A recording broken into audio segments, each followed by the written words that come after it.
Highland society changed dramatically during the 18th century as the ancient clan system broke down.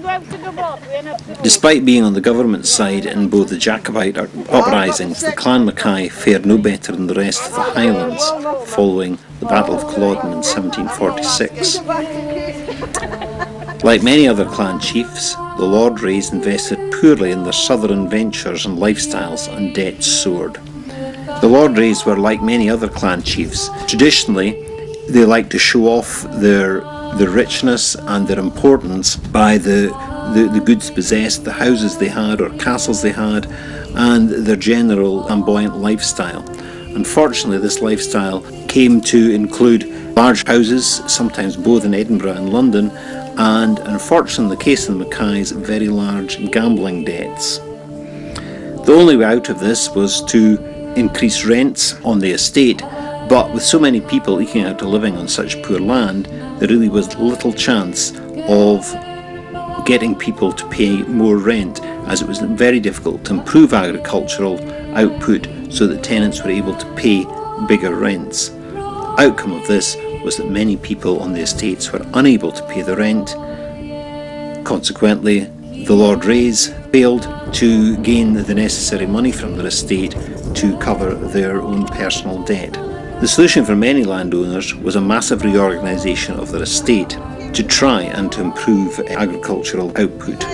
This involved moving many people from the more productive inland glens to the coastal fringe, where they would become fishermen and small farmers, the crofters of today. The land they were forced to leave became grazing for sheep, because in the early 19th century in particular, this had a much higher financial return than the rent people could pay. And this, of course, was the Highland clearances. Of course, Sutherland was home to perhaps the greatest of all the Highland clearances, that of Strathnaver. However, the Durness parish began to be cleared by Lord Ray in 1820, and that was the eastern part, Strathmore, Hope and Errible. But this failed to clear his debts, and he sold the remainder of the Mackay lands to the Duke of Sutherland in 1829. In the early 1830s, the western part of the parish was cleared, and the crofts that can be seen around Durness today were laid out. However, this did not include the Rismond estate, as James Anderson held a very unusual lease which gave him complete control over the management of his own estate. During this period, Anderson allowed a number of families to settle in the existing communities on his estate, such as that at Loch Ceannabeinne and at Ceannabeinne and Portshamel, and opened up marginal land along Loch Errible's side. He also expanded his business interests by buying the Assynt fisheries based in Loch Inver, which gave him complete control of almost all the sea fishing in northwest Sutherland. He built up a considerable fishing empire at this time. In 1839, he did see fit to clear a small number of people from the estate, possibly those from around Loch Ceann and the recently settled people on the very poor land on the edge of Loch Errible.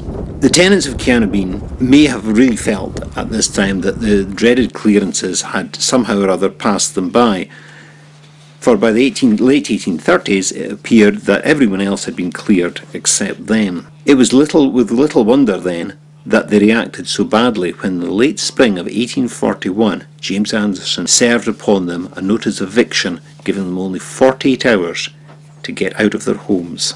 James Anderson chose carefully the day when he sent his local sheriff officer, James Campbell, to serve the writ of eviction. He'd considered when the best time might be to serve the writ, and had decided that it would be a good idea if all the men of the community weren't present. The men were away at Balnakeil, some 6 kilometres away, cutting bent or marram grass for thatch. So the women were left behind alone in Ceannabeinne, and they had to deal with the situation. James Campbell arrived in the community and read out the writ, demanding the eviction of all the people within the next 48 hours. Nowhere had been prepared for the people to go, and there was no chance for them to prepare any transport or any other place to go to. The women were obviously very shocked and upset, and without their menfolk, didn't really know what to do.